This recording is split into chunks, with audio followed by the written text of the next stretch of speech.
Chapter 7: Sensory Conditioning and the Silent Challenge.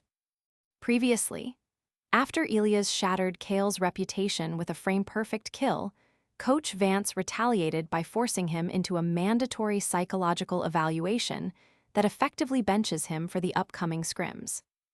Now facing a silent threat from the mechanical god and lingering resentment from Jax, Elias must navigate this bureaucratic sabotage while his team stands on the brink of disaster.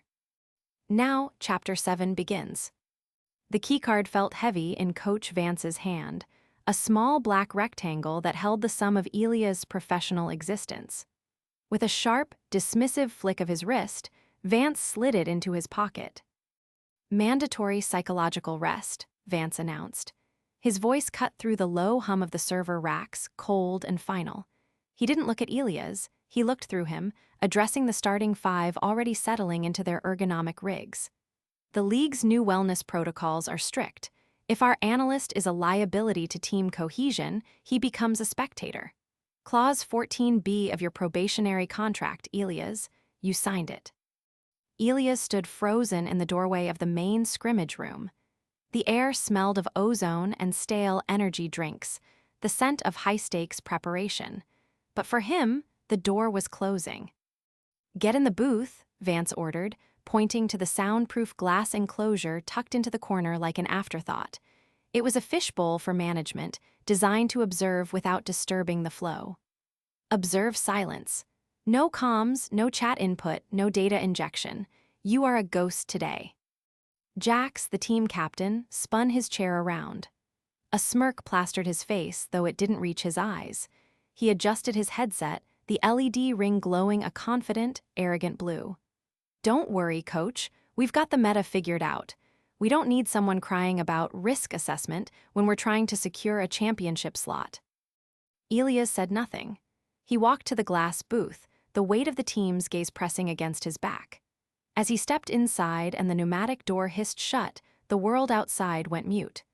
Through the thick glass, he saw Jax turn back to his screen, laughing at something on the Discord channel. Then, the main lights dimmed, leaving only the glow of 6 monitors and the massive central display showing the live feed of the upcoming match. They were scrimming against Apex Vanguard, a top-tier rival known for aggressive early game rotations.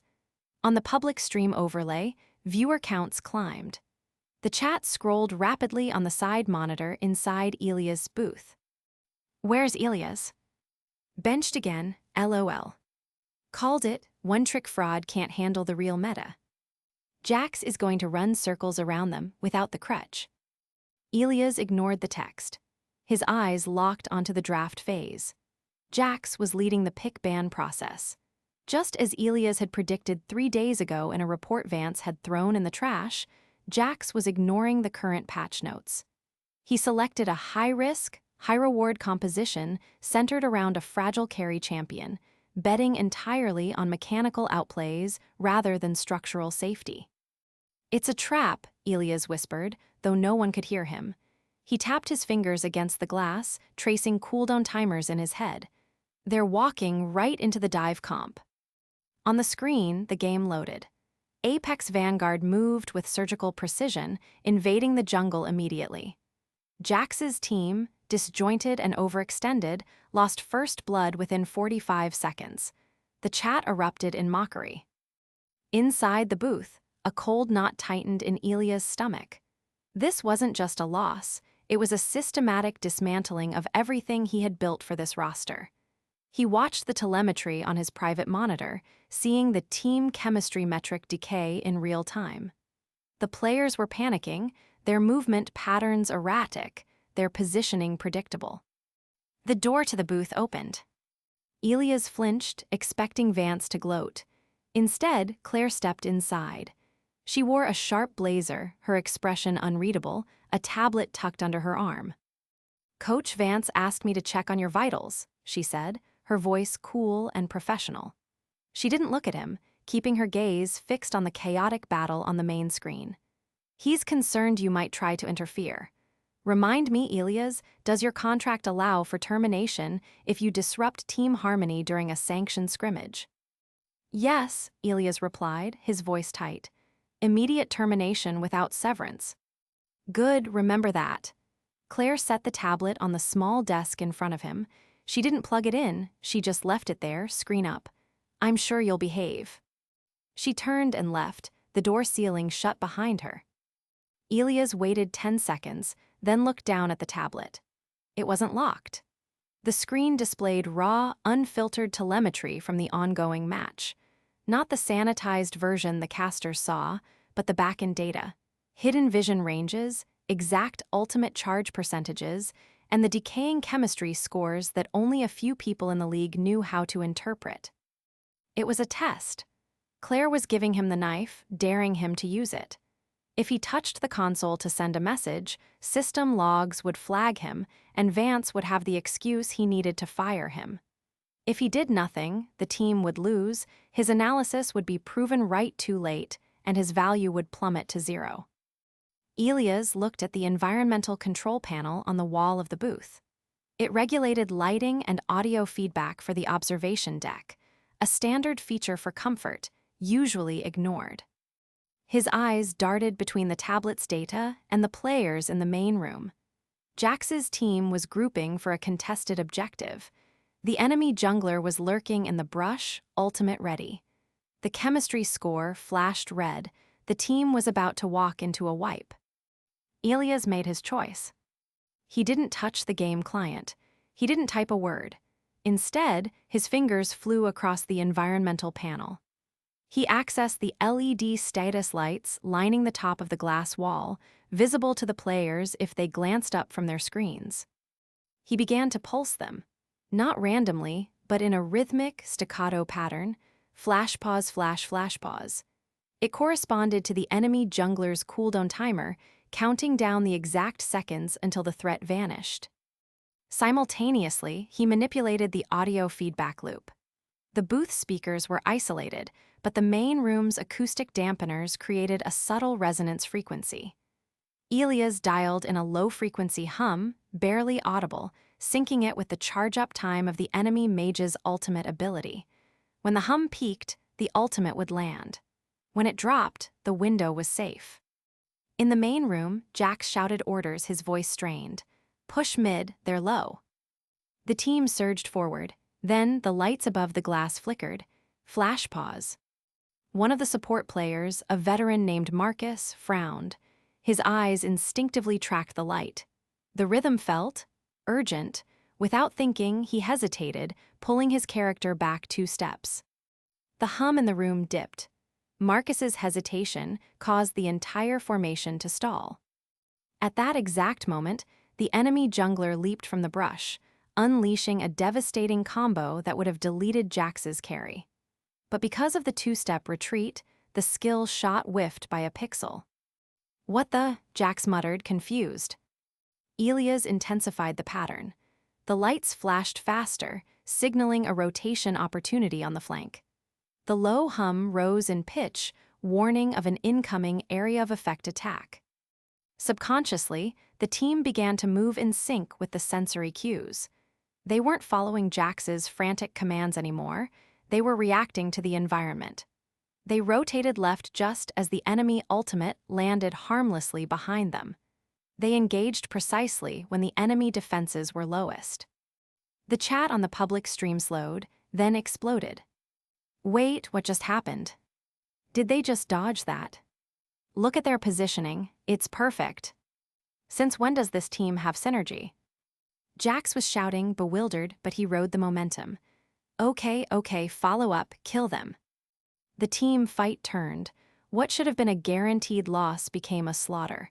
The rival team's voice comms, accidentally leaked into the broadcast feed, crackled with confusion. How did they know we were there? It's like they can see us. They're predicting our ults. Is this a hack? Within 3 minutes, the nexus of the opposing team shattered. The victory screen flashed green. Silence filled the main room, followed by a roar of celebration. Jax threw his headset down, grinning wildly, accepting the praise as if he had orchestrated the miracle himself. Then the booth door slammed open.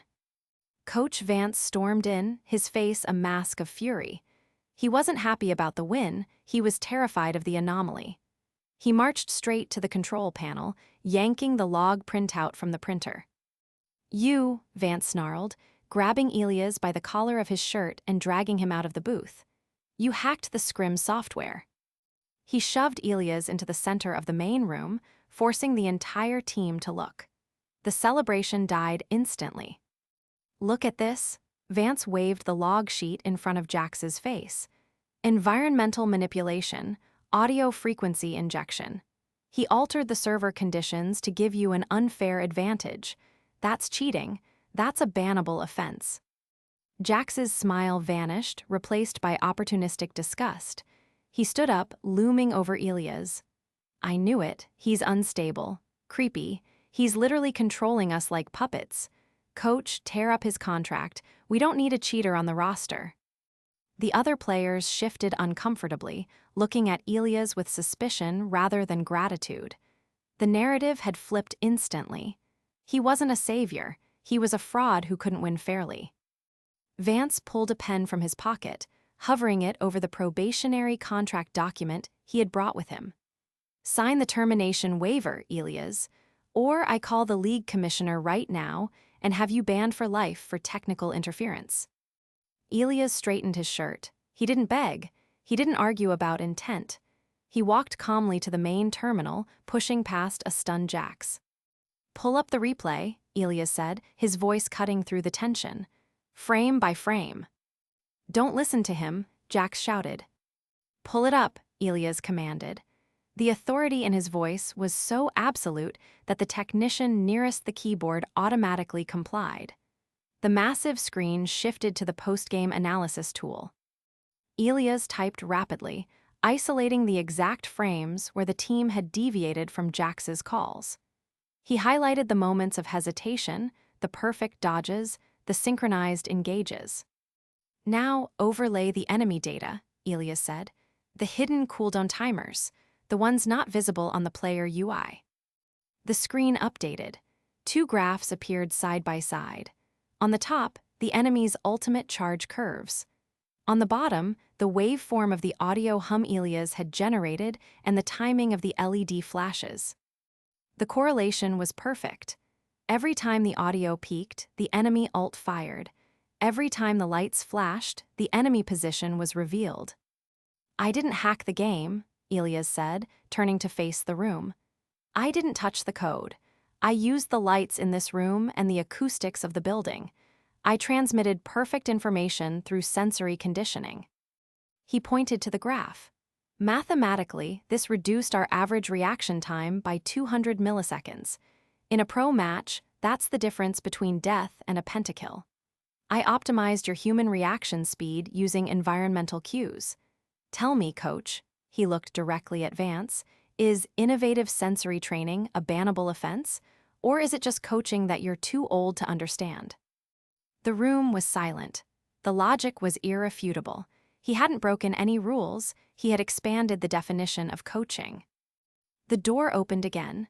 Claire walked in, flanked by 2 sponsors who had been watching the feed remotely. She glanced at the graphs, then at Vance's trembling hand holding the pen. "The league rules prohibit software modification," Claire stated clearly, her voice echoing in the quiet room. "They say nothing about lighting design or acoustic optimization. In fact," she turned to the sponsors, "this sensory conditioning method could be a proprietary training technique. Imagine the marketing value. The team that sees the unseen." She looked at Vance, her eyes cold. "Stand down, coach.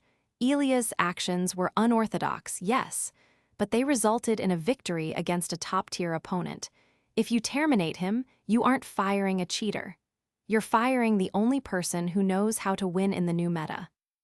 Vance's mouth opened, then closed. The pen lowered.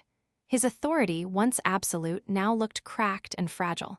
He glared at Elias, hatred burning in his eyes, but he had no move left.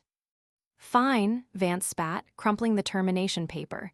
"He stays, as a strategic advisor. But one more stunt, Elias, and I'll find a rule that fits." Elias didn't respond. He simply nodded, acknowledging the shift in power. The players looked at him differently now. The suspicion was gone, replaced by a wary respect. They realized that while Jax gave the orders, Elias controlled the outcome. As the team began to pack up, buzzing with adrenaline and confused pride, Elias' personal device buzzed in his pocket. He pulled it out. The screen was black, save for a single line of text from an encrypted sender ID, the mechanical god. It wasn't a threat, it was a coordinate link. Vance can't bench you if you're already dead, the message read. Come alone, no analytics, no tricks, just hands. A countdown timer appeared below the text, *0959. The link led to a private, underground 1v1 server, off the books, unregulated and dangerous. Elias looked up at the celebrating team, then back at the dying timer. The victory in the scrim room felt suddenly hollow. The real game was just beginning, and this time there would be no lights to guide him. In the next chapter, as Elias steps into the shadows to face the mechanical god, he has no idea that his victory in the arena will only seal his fate in a courtroom where the rules are already written against him.